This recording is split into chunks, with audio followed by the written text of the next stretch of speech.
여러분, 안녕하십니까? 저는 지난 평생 40여 년간 한국과 세계의 부동산 그리고 경제 발전 과정을 연구해온 경제연구자이자 작가입니다. 오늘 저는 여러분께 매우 무거운 이야기를 전하려 합니다. 아니, 경고를 전하려 합니다. 대한민국이 지금 절벽 앞에 서 있습니다. 2026년 2월, 지금 이 순간에도 서울 강남의 한 아파트 단지에서는 평당 3억 원이 넘는 거래가 이루어지고 있습니다. 여러분, 들으셨습니까? 평당 3억입니다. 30평 아파트면 90억 원입니다. 40평이면 120억 원입니다. 이것이 과연 정상입니까? 이것이 과연 지속 가능합니까? 저는 40년 넘게 이 분야를 연구하면서 수많은 나라의 부동산 시장을 지켜봤습니다. 미국의 서브프라임 사태를 봤습니다. 일본의 잃어버린 30년을 목격했습니다. 중국의 부동산 거품 붕괴를 분석했습니다. 그리고 지금 저는 똑같은 징후를 대한민국에서 목격하고 있습니다. 오늘 이 영상은 단순한 부동산 이야기가 아닙니다. 대한민국의 미래에 관한 이야기입니다. 6.25 한국전쟁으로 폐허가 된 가장 가난했던 이 나라를 지난 70년 동안 격동의 삶을 맨 땅에 헤딩하며 온몸을 던져 헌신과 희생으로 일궈온 70대에서 100세 어르신들의 피와 땀을 기억합니다. 연속적인 국가 경제 뒷받침을 위해 독일 광산에서 광부로, 간호사로, 중동의 모래사막에서 흘린 땀의 노력을 잊지 않고 있습니다. 6, 70년대 노동자의 권리도 보장받지 못한 채 아주 열악한 환경 속에 처한 이 땅에 공장에서 밤낮 없이 일하신 그분들의 헌신을 기억합니다. 7, 80년대 민주주의를 위해 투쟁하신 분들의 희생을 기억합니다. 이 모든 분들이 깔아놓은 도약대 덕분에 현재의 젊은 세대들이 그들을 잊지 않고 끊임없이 자신의 분야를 갈고 닦아 전 세계인들이 주목하는 10대 강국에 이르게 하였습니다. 이처럼 수많은 애국 국민들의 희생과 노력으로 발전한 우리나라가 세계 5대 강국으로 도약할지 아니면 일본처럼 잃어버린 30년으로 위기에 처할지 중대한 기로에 서 있습니다. 불편하지만 진실을 알고 대안을 세워 올바른 정책은 실행해야 하지 않겠습니까? 과거를 알고 현재를 직시하며 미래를 내다보는 해안이 절실히 필요한 시점입니다. 여러분의 자녀, 손주들의 삶에 관한 이야기입니다. 20분간 집중해 주십시오. 이 영상이 끝날 때쯤 여러분은 충격을 받을 것입니다. 그리고 무언가를 해야 한다는 절박함을 느낄 것입니다. 자, 그럼 본격적으로 시작하겠습니다. 제가 최근 전 세계 주요 언론과 부동산 연구기관의 데이터를 종합 분석했습니다. 블룸버그, 파이낸셜 타임스, 로이터, 그리고 각국 부동산 연구소의 2026년 최신 자료입니다. 세계 주요 도시의 평당 주거 비용 순위를 매겨봤습니다. 평당 가격이라는 것은 3.3제곱미터, 즉 한 평의 가격을 말합니다. 10위부터 공개하겠습니다. 10위, 싱가포르 센트럴, 평당 약 7천만원. 싱가포르는 국토가 좁은 도시 국가입니다. 그럼에도 평당 7천만원 수준입니다. 정부의 강력한 공공주택 정책 덕분에 이 정도를 유지하고 있습니다. 9위, 홍콩 센트럴, 평당 약 9천만원.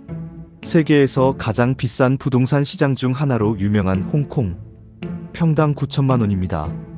하지만 홍콩도 최근 중국의 영향으로 가격이 하락 추세입니다.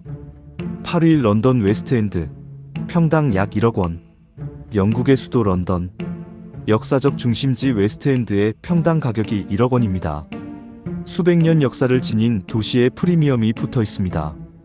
7위, 파리 89, 평당 약 1억 2천만 원. 예술과 낭만의 도시 파리. 가장 고급스러운 89 지역이 평당 1억 2천만 원입니다. 그래도 우리보다는 한참 쌉니다. 6위, 제네바 구시가지, 평당 약 1억 3천만 원. 스위스 제네바, 세계에서 가장 부유한 도시 중 하나, 평당 1억 3천만 원입니다. 여기까지가 1억 원대입니다. 자, 이제 2억 원대로 넘어갑니다. 5위, 모나코 몬테카를로, 평당 약 2억 원. 세계 부호들의 놀이터 모나코, 평당 2억 원입니다. 세금 없는 천국이라는 프리미엄이 붙어 있습니다. 4위, 도쿄 미나토구, 평당 약 2억 1천만 원. 일본 도쿄의 최고급 주거지. 평당 2억을 조금 넘습니다. 그런데 도쿄는 1990년대에 평당 4억까지 갔다가 거품이 붕괴됐습니다. 그 후 일본은 30년을 잃었습니다. 이 점을 꼭 기억하십시오. 3위, 뉴욕 맨해튼 어퍼이스트, 평당 약 2억 3천만 원. 세계 금융의 중심, 뉴욕 맨해튼. 센트럴파크가 보이는 어퍼이스트 사이드가 평당 2억 3천만 원입니다. 세계 최고의 도시, 세계 경제의 심장부가 이 정도입니다. 자, 이제 2위입니다. 2위, 서울 강남구 일부, 평당 약 2억 8천만 원.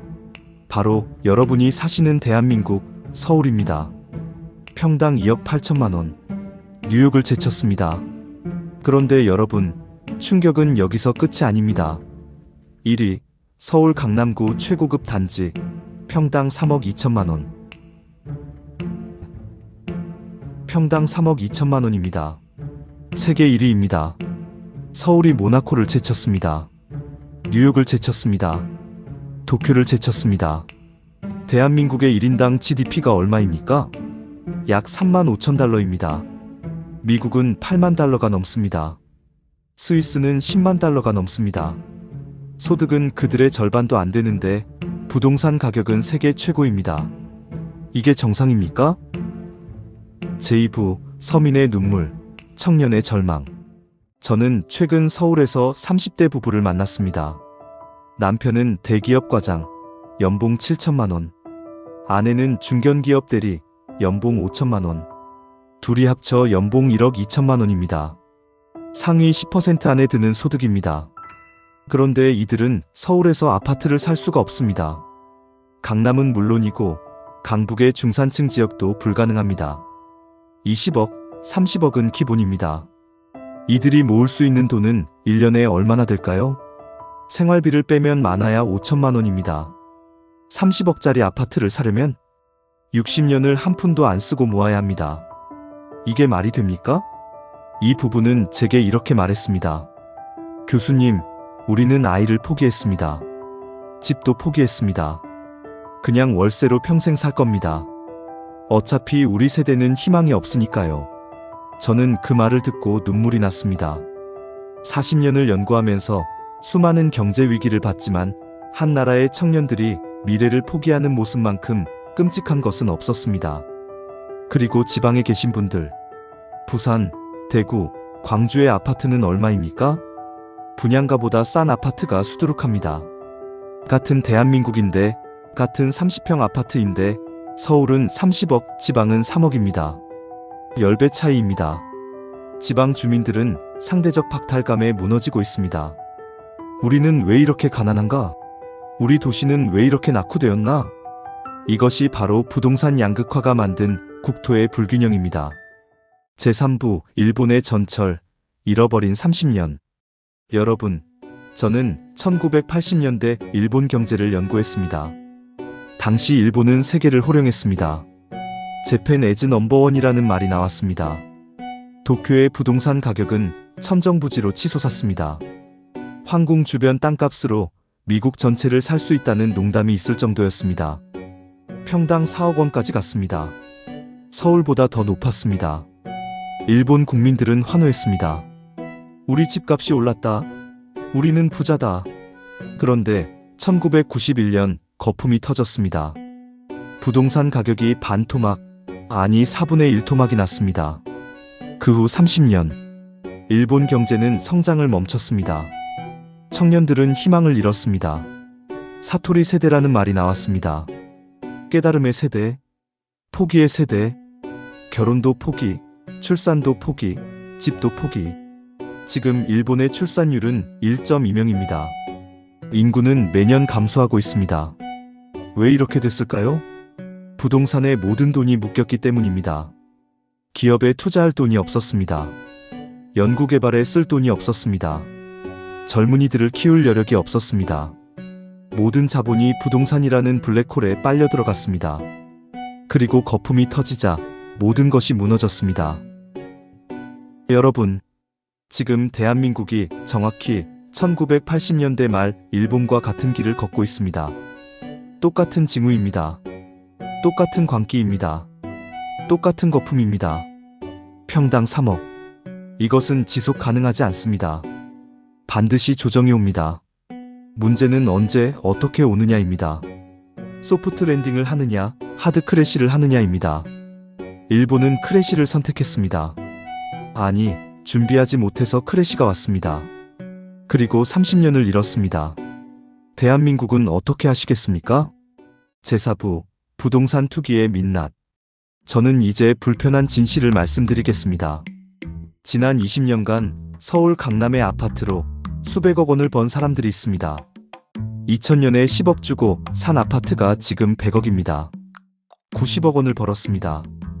땀 한 방울 안 흘리고 가치를 하나도 창출하지 않고 그냥 가지고 있었을 뿐인데 90억을 벌었습니다.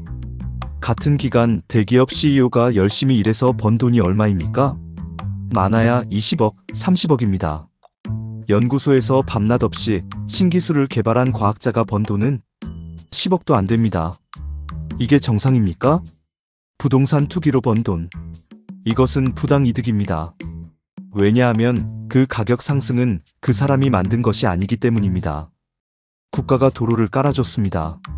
지하철을 만들어줬습니다. 학교를 세워줬습니다. 병원을 지어줬습니다. 국민의 세금으로 인프라를 만들어줬더니 그 혜택이 땅 주인 주머니로 들어간 겁니다.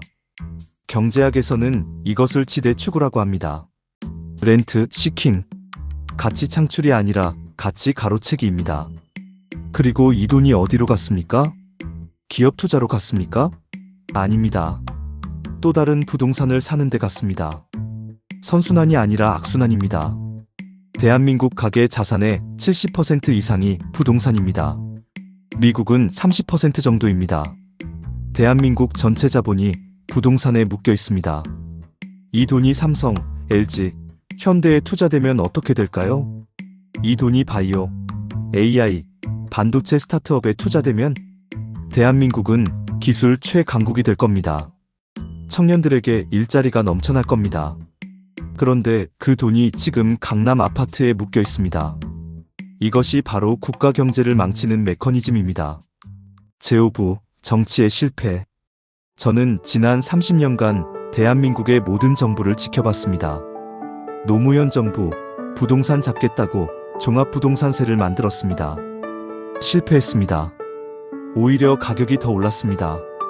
이명박 정부, 공급을 늘리겠다고 보금자리 주택을 만들었습니다. 실패했습니다. 투기 세력만 배를 불렸습니다. 박근혜 정부, 부동산 활성화 정책을 폈습니다. 가격만 더 올랐습니다. 문재인 정부, 25번의 부동산 대책을 내놨습니다. 무려 25번입니다. 결과는 역대 최고의 가격 상승. 윤석열 정부 규제를 풀었습니다. 또 올랐습니다. 모든 정부가 실패했습니다. 왜 실패했을까요? 진짜 해법을 내놓지 않았기 때문입니다. 표를 의식했기 때문입니다. 기득권을 건드리지 못했기 때문입니다. 그 결과 국민은 분열됐습니다. 집 있는 자와 집 없는 자로, 강남과 비강남으로, 서울과 지방으로, 그리고 정권은 무너졌습니다. 부동산 문제를 해결하지 못한 정부는 반드시 심판을 받았습니다. 이것이 대한민국 현대사의 교훈입니다. 제6부 이재명 정부의 선택, 해법 제시. 그런데 여러분, 2026년 지금 이 순간 우리에게 마지막 기회가 왔습니다. 새로운 정부가 들어섰습니다. 이재명 대통령이 이끄는 새 정부입니다. 저는 이 정부의 정책 방향을 면밀히 분석했습니다. 그리고 희망을 받습니다. 왜냐하면 이 정부는 다릅니다. 진짜 해법을 내놓고 있기 때문입니다. 첫째, 대량 공급입니다. 하지만 과거의 공급과는 다릅니다. 기본주택 250만 호. 이것은 단순한 숫자가 아닙니다. 시장 가격의 절반 수준. 청년과 신혼부부 우선 공급. 투기 목적 구매 원천 차단. 이것이 핵심입니다.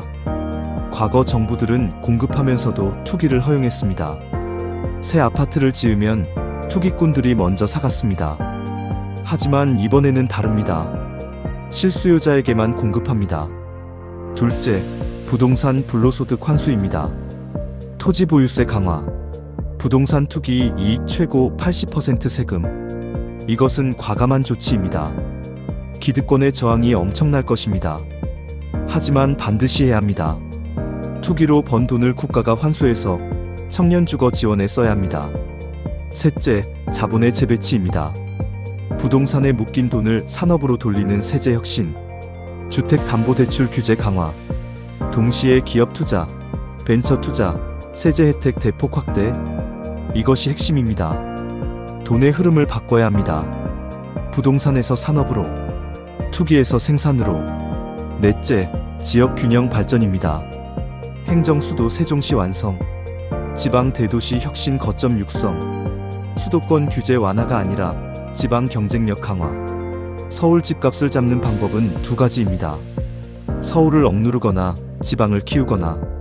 과거에는 서울을 억눌렀습니다. 실패했습니다. 이제는 지방을 키워야 합니다. 부산이 서울만큼 좋으면, 대구가 서울만큼 매력적이면, 광주가 서울만큼 빛이 나면 서울로 몰려들 이유가 없습니다. 여러분, 이것이 해법입니다. 공급, 규제, 자본 재배치, 균형 발전. 이 네 가지를 동시에 추진하면 대한민국 부동산 문제는 해결됩니다. 일본의 전철을 밟지 않을 수 있습니다. 사랑하는 대한민국 국민 여러분, 저는 40년 넘게 이 분야를 연구했습니다. 수많은 나라의 흥망성쇠를 봤습니다. 한 가지 확실한 것이 있습니다.